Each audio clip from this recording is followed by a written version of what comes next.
Hello students, how are you. आज हम सभी एनसीईआरटी का chapter 3 pair of linear equation in two variables पर डिस्कस करेंगे। इसका इंट्रोडक्शन पार्ट ये जानेंगे कि क्या होता है pair of variables in linear equation. तो उसकी जो डेफिनेशन है, definition is an equation which can be put in the form of ax plus by plus c is equal to 0, where a, b, c are real number and a comma b is not equal to 0 is called a linear equation in two variables। यानी कि किसी भी equation को अगर हम ax plus B Y plus C is equal to 0 के form में put कर दें और वहाँ पर a, b और जो c की वैल्यू है वो अगर 0 ना हो तो उसे हम लीनियर इक्वेशन कहते हैं। एग्जाम्पल के रूप में हमने देखा, किसी भी इक्वेशन को हमने माना 4x plus 3y plus 7 is equal to 0। तो यहाँ पर हमने ax plus B Y plus C is equal to 0 के फॉर्म में डिनोट कर दिया। तो आप ये क्या है, linear equation in two variables, और इसके वेरिएबल हैं x और y हैं। ऐसे ही एक और एग्जाम्पल के माध्यम से देखते हैं, जैसे कि हमने लिख दिया 8x plus 7y plus 15 is equal to 0। तो यहाँ पर हमने देखा कि a और b की वैल्यू 0 के c की वैल्यू 0 के बराबर नहीं है, इसलिए ये भी 8x plus 7y plus 15 is equal to 0 हमारा लीनियर इक्वेशन होगा। ऐसे ही एक और इक्वेशन देखते हैं, 2x plus 3y 2x plus 3y is equal to 5। अब यहाँ पर ये भी ax प्लस by, अब यहाँ plus c is equal to 0। तो अगर आप चाहें तो इस 5 को इधर करेंगे तो हमारा इसी फॉर्म में कन्वर्ट हो जाएगा, ax plus by plus c is equal to 0 वाले फॉर्म में। ये भी एक linear equation in two variables है। अब हम ये चेक करते हैं कि इसकी वैल्यू पुट करके कि ये हमारी सेटिस्फाइज करेगा कि नहीं करेगा। तो सबसे पहले हम x की वैल्यू 1 पुट करते हैं, x put x is equal to 1 and y is equal to 1। तो इसका लेफ्ट हैंड साइड हम चेक करते हैं, x की जगह 1 पुट करते हैं, 2 इंटू 1 प्लस 3 इंटू 1। तो हम देखते हैं कि 2 इंटू 1 2 हो जाएगा और 3 इंटू 1 3 हो जाएगा, 3 और 2 5 हो जाएगा। तो हमारा जो लीनियर इक्वेशन टू वेरिएबल्स है, इसमें x इज इक्वल टू 1 और y is equal to 1 put करने से हमारा RHS मिल जाता है। इसलिए ये जो x और 1, x की वैल्यू 1 और y की वैल्यू 1 इस इक्वेशन को सेटिस्फाइज करेगी। अगर हम दूसरी इक्वेशन x और y की वैल्यू पुट करके देखें, जैसे कि हमने x की वैल्यू यहाँ पर 2 पुट कर दिया और y की वैल्यू अगर हमने 6 पुट कर दिया, तो अब इसका x की वैल्यू अगर हमने 2 पुट किया, 2 इंटू 2 प्लस y की वैल्यू 6 किया, 3 इंटू 6। अब यहाँ देखिए 2 2 जा 4 प्लस 6 3 जा 18 और 18 और 4 22 is not equal to RHS। यानी कि जो हमारे x की वैल्यू 2 और y की वैल्यू 6 पर ये इसके इक्वेशन सेटिस्फाइज नहीं कर रहा है।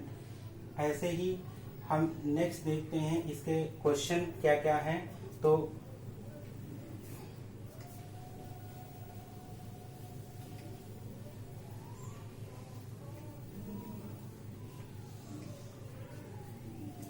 लीनियर इक्वेशन एक्सरसाइज 3.1 और इसमें पहला क्वेश्चन आपका दिया गया है, question number 1। Aftab tells his daughter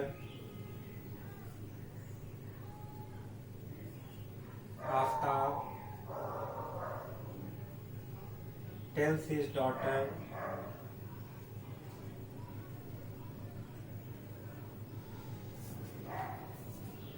I was 7 times as old as you were then also 3 years from now. I shall be 3 times as old as you will be. Is not this interesting? Represent this situation algebraically and graphically. Aftab और उसकी daughter के बारे में कहता है कि आफ्ताब अपनी पुत्री से 7 ईयर एगो कहता है कि मैं उससे 7 year I was 7 times as old as her daughter, यानी कि अपनी पुत्री से वो 7 साल बड़ा है। तो इस टाइप के इक्वेशन को सॉल्व करने के लिए हम सबसे पहले लिखते हैं आफ्ताब की प्रेजेंट एज हम लेट करेंगे और उसकी डॉटर की प्रेजेंट एज लेट करेंगे, फिर दोनों की सिचुएशन इक्वेशन बनाएंगे और हम सॉल्व करते हैं। चलिए देखते हैं कैसे करते हैं। तो सबसे पहले हम लिखेंगे solution, let the present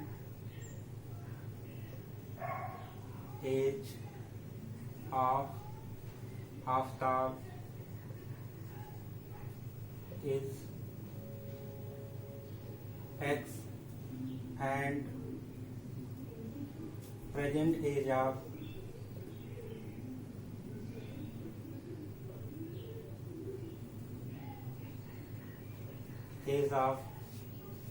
daughter y। हमने आफ्ताब की प्रेजेंट एज x मान लिया है और उसकी पुत्री की एज को y मान लिया है। अब पहला जो इक्वेशन है, आफ्ताब कहता है 7 ईयर एगो, तो आप ऐसे लिख देंगे 7 ईयर एगो। 7 ईयर एगो कहता है कि जो एज ऑफ आफ्ताब है, ऐसे अगर आप लिखेंगे जो एज ऑफ आफ्ताब है, एज ऑफ आफ्ताब। अब 7 ईयर प्रेजेंट में अगर x है तो 7 year ago it mean 7 year पहले क्या होगी, तो एज ऑफ आफ्ताब हो जाएगी x माइनस 7 हो जाएगी। ऐसे ही 7 ईयर एगो उसकी पुत्री की एज क्या होगी, तो एज एंड यहाँ ऐसे लिख लेंगे age of daughter y minus 7। जो प्रेजेंट एज हमने डॉटर की y माना है तो 7 ईयर एगो उसमें y में से 7 ईयर सब्ट्रैक्ट कर देंगे। अब हमारा जो क्वेश्चन देखिए क्या कह रहा है, अकॉर्डिंग टू क्वेश्चन कह रहा है कि अब इक्वेशन बनाने का सबसे अच्छा तरीका है, आप ऐसे लिख लीजिए एज ऑफ आफ्ताब। यहाँ लिखिए एज ऑफ आफ्ताब हमने क्या लिखा है, 7 ईयर एगो x माइनस 7 है, और यहाँ पर आप इक्वल का साइन बनाइए और एज ऑफ उसकी जो डॉटर की एज है उसको लिख दीजिए। एज ऑफ डॉटर है y, तो y माइनस 7 हम लिख देंगे। अब हमें देखना है कि आफ्ताब कहता है कि 7 ईयर अगो वो अपनी पुत्री से 7 साल बड़ा है, तो अगर आफ्ताब 7 साल बड़ा है तो हमें यहाँ पर हमने इक्वल का साइन लगा दिया है, तो उसकी पुत्री को बराबर दिखाने के लिए जब हम पुत्री में 7 से मल्टीप्लाई करेंगे तभी तो आफ्ताब के बराबर हो जाएगी। तो हमने इसीलिए हमने इसकी पुत्री में 7 से मल्टीप्लाई कर दिया, क्योंकि हमने यहाँ इक्वल का साइन लगाया था। अब इस इक्वेशन को सॉल्व कर लेते हैं। तो देखिए लिखा हुआ है x माइनस 7, इसमें मल्टीप्लाई करेंगे 7y और ये हो जाएगा 7 7 जा 49। अब इस इक्वेशन को y को इधर कर लेंगे, x minus 7y is equal to अब माइनस 49 और प्लस का 7, तो ये हो जाएगा x minus 7y is equal to minus का 42। ये आपकी इक्वेशन नंबर 1 बन गई। अब आगे देखिए क्वेश्चन में कह रहे हैं कि नेक्स्ट कह रहे हैं कि जो आफताब है वो 3 साल बाद यानी कि आफ्टर 3 ईयर वो अपनी पुत्री से 3 साल बड़ा है। तो बिल्कुल सेम जैसे ये इक्वेशन हमने बनाया है ऐसे ही दूसरी इक्वेशन बना लेंगे। तो अभी तक हमने 7 ईयर एगो लिखा था, अब यहाँ पर हम लिख देंगे आफ्टर 3 ईयर।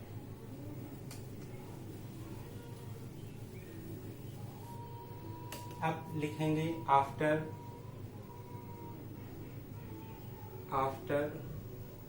3 ईयर। अब आफ्टर 3 ईयर बिल्कुल जैसे 7 ईयर एज ऑफ आफ्ताब, तो आफ्टर 3 ईयर यानी कि प्रेजेंट में अगर एज आफ्ताब की x है तो 3 साल बाद कितनी हो जाएगी, x+3 हो जाएगी। अगर प्रेजेंट में एज उसकी पुत्री की y है तो 3 साल बाद क्या हो जाएगी, y+3।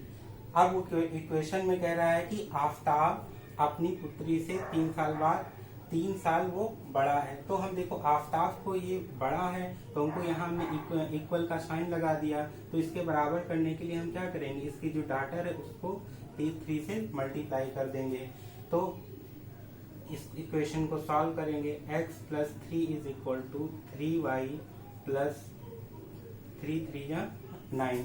अब y को इधर कर लेंगे, x माइनस y इधर आएगा तो माइनस के टर्म में हो जाएगा, माइनस का 3y, ये प्लस का 9 है इधर ले आएंगे तो 9 में से जब 3 जाएगा तो क्या बचेगा, 6 बन जाएगा। तो ये आपके इक्वेशन 2 इक्वेशन बन गए। यानी कि आपको पहला जो क्वेश्चन था कि इसको एल्जेब्रिकली सॉल्व कीजिए, तो एल्जेब्रिक फॉर्म में हमने 2 इक्वेशन बना दिया गया है। अब इसको हम कैसे ग्राफ के रूप में सॉल्व करते हैं वो भी देखते हैं।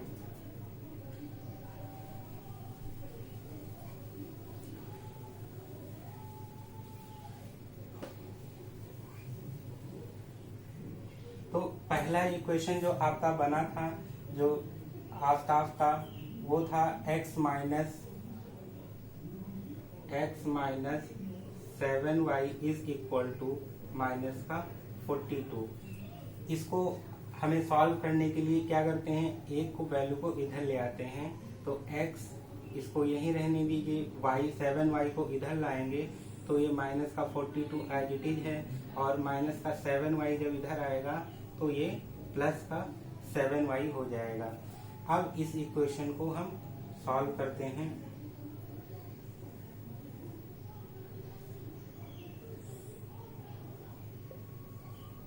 इस इक्वेशन को सॉल्व करने के लिए हम क्या करेंगे, y की वैल्यू पुट करते रहेंगे और x की वैल्यू हमें मिलती रहेगी। लेकिन हमें ग्राफ में रिप्रेजेंट करना है तो इस बात का ध्यान देने की जरूरत पड़ेगी आपको कि ऐसी y की वैल्यू ऐसी पुट करिए ताकि ये जो वैल्यू आए वो डेसिमल में ना आए। इस बात का हमें ध्यान रखना है ताकि ग्राफ बनाते समय हमारा ग्राफ अच्छे से बन पाए। तो यहाँ से देखिए x की y की वैल्यू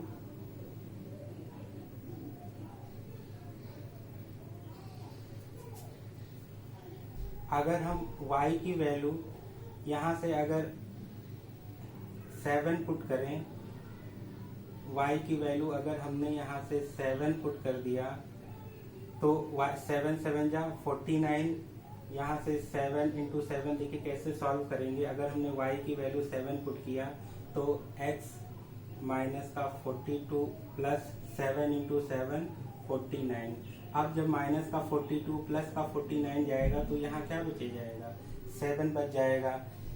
ऐसे ही y की वैल्यू अगर हम y की वैल्यू 6 पुट कर दें, अगर यहाँ पर देखिए y की वैल्यू अगर हम 6 पुट कर रहे हैं तो क्या हो जाएगा, y की वैल्यू अगर हम 6 पुट कर रहे हैं तो x is equal to minus का 42 प्लस 7 × 6, यानी कि माइनस का 42 और प्लस का 42।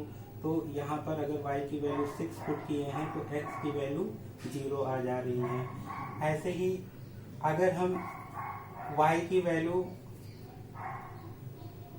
अगर हम यहाँ से देखिए y की वैल्यू अगर हम 5 पुट कर दे रहे हैं या y की वैल्यू अगर हम 10 पुट कर दे रहे हैं तो y की वैल्यू अगर हम 10 पुट कर दे रहे हैं तो x की वैल्यू देखिए क्या आ जाएगी, x is equal to minus का 42 और प्लस 7 इंटू 10 70 हो जाएगा। और जब सब्ट्रैक्ट करेंगे तो देखिए 70 में से 42 जब सब्ट्रैक्ट करेंगे तो 10 में से 2 8 हो जाएगा और यहाँ 6 में से 4 जाएगा। तो देखिए बहुत बड़ी वैल्यू आ रही है।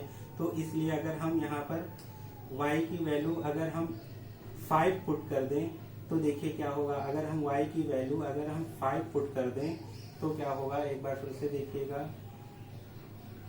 x is equal to minus का 42 प्लस 7 इंटू 5 7 इंटू 5 35 यानी कि माइनस का 42 प्लस 35। अब देखिए माइनस के 42 में से जब ये 35 सब्ट्रैक्ट करेंगे तो 12 में से 5 जाएगा, कितना बचेगा 7। और चूंकि माइनस का साइन बड़ा है इसलिए माइनस का 7 हो जाएगा। तो हमें इस बात का भी ध्यान रखना है कि ऐसी कोई बड़ी वैल्यू ना माने जो हमारा ग्राफ प्रेजेंट करते समय वो बहुत बड़ा हो जाए और हमको आसानी से बन ना सके। इसलिए हमें यहाँ पर चेक करना रहेगा कि कौन सी वैल्यू पर हम पुट करें जो ग्राफ आसानी से बन जाए। और किसी भी वैल्यू पर आप पुट करेंगे तो आसानी से आपका ग्राफ बन जाएगा, लेकिन वो फिर 2-3 चीजों का हमें ध्यान रखना पड़ेगा। अब चलिए जैसे कि हमने इसको सॉल्व किया है ऐसे ही इसको भी हम सॉल्व कर लेते हैं। तो यहाँ पर भी x की वैल्यू इज इक्वल टू 6 है और यहाँ पर माइनस का 3y इधर आएगा तो प्लस का 3y आ जाएगा। और अब हम इसमें भी सेम ऐसे बना लेते हैं।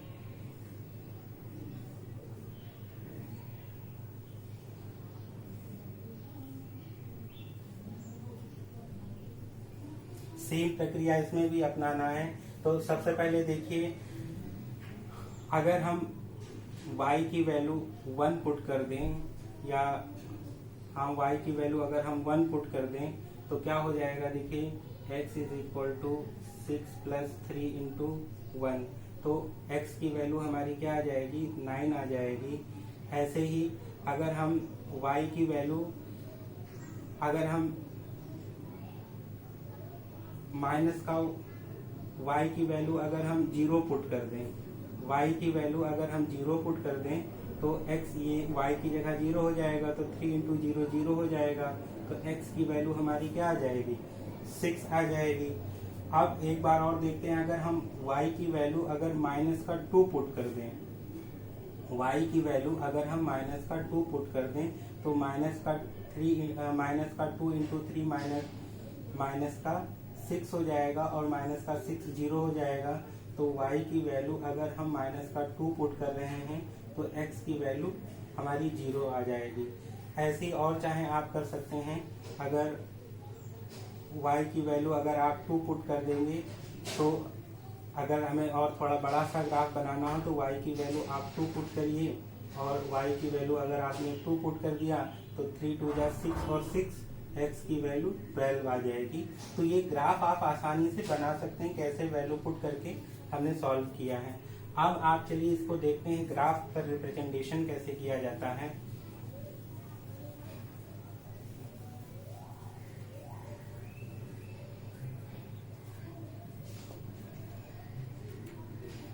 तो ग्राफ पर रिप्रेजेंटेशन करते समय आपके पास ग्राफ रहेगा, उस ग्राफ पे अच्छे से ये आपका ओरिजिन हो गया 0, 0, फिर यहाँ 1 2 3 4 5 6 7 8 9 10।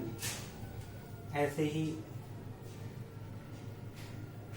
इधर साइड में माइनस का 1, माइनस का 2, माइनस का 3, माइनस का 4, माइनस का 5, माइनस का 6, माइनस का 7, माइनस का 8। ऐसे ही 1, ये आपका x है, ये y है, ये x डैश है और ये y डैश है। अब यहाँ 1 2 3 4 5 6 7 8 9 10।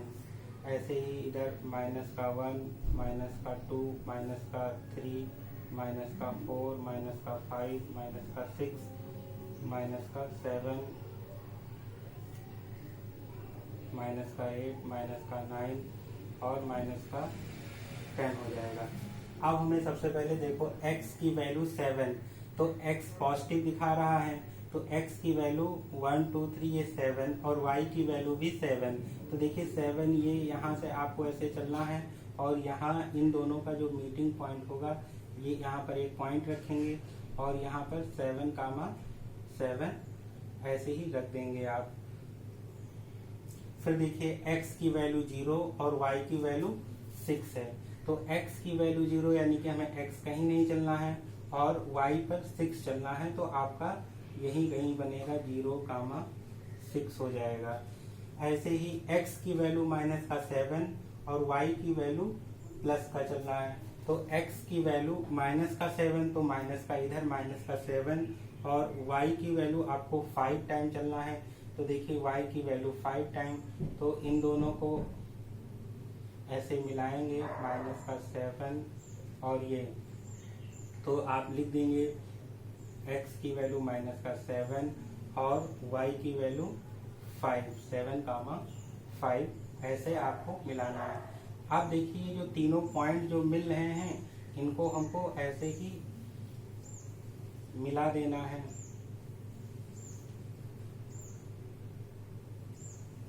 ये थोड़ा लाइन आपको बनाएंगे, बिल्कुल सीधी आएगी लाइन, तो ऐसे ही हमारा एक ग्राफ ये बन जाएगा। अब सेम ऐसी प्रक्रिया को यहाँ पर भी हम करेंगे। अब देखिए x की वैल्यू कितनी आई है, 9 आई है, तो सबसे पहले x की वैल्यू 9 यहाँ पर है और y की वैल्यू हमारा 1 है, तो 9 x की वैल्यू 9 और y की वैल्यू 1, तो यहाँ पर आपकी बनेगी 9, 1 लिख लेंगे। अब देखिए x की वैल्यू 6 है और y की वैल्यू 0 है, तो x की वैल्यू 6 है और y की वैल्यू 0 है, तो यहाँ पर कहीं आपका ये ग्राफ बनेगा क्योंकि y पर x की वैल्यू 6 है और y की वैल्यू 0 है। और ऐसे ही x की वैल्यू 0 है और y की वैल्यू माइनस का 2 है, तो x की वैल्यू यहाँ ये 0 है और इधर साइड में 0 है और y की वैल्यू माइनस का 2 है, तो आपको 0, माइनस का 2 है। अब सेम इस जैसे कि हमने वहां मिलाया था, इस डॉट लाइन से इन सारे को मिला देंगे, तो ये आपका ग्राफिकल रिप्रेजेंटेशन हो गया क्वेश्चन नंबर 3.1 का। ऐसे ही करते हैं। Thank you. एक बार सबसे पहले हमने फिर बताया आपको जो ये वैल्यू जो हमने यहाँ पर लेट किया है, ऐसा नहीं है इसी वैल्यू पर आपके आंसर आएंगे। इसकी जगह आप 7 की जगह 14 करेंगे तो भी आएगा, लेकिन जो ग्राफ आपका बनेगा वो बड़ा हो जाएगा। तो इस प्रकार जब हम ग्राफिकल रिप्रेजेंटेशन करते हैं तो हमें इस बात का विशेष ध्यान देना चाहिए कि जो वैल्यू हम लेट कर रहे हैं, जो यहाँ पर पुट कर रहे हैं, वो ऐसी वैल्यू हो जो आपके पॉइंट में ना हो और जिसको ग्राफ आसानी से बना सकें। क्योंकि यहाँ वैल्यू आपकी छोटी थी, इसलिए यहाँ पर जो आपको यहाँ माना जाता है 1 कॉलम इज इक्वल टू इतने यूनिट का या 1 बॉक्स इज इक्वल टू ये, तो इसको भी मानना आपके लिए आवश्यक है। Thank you.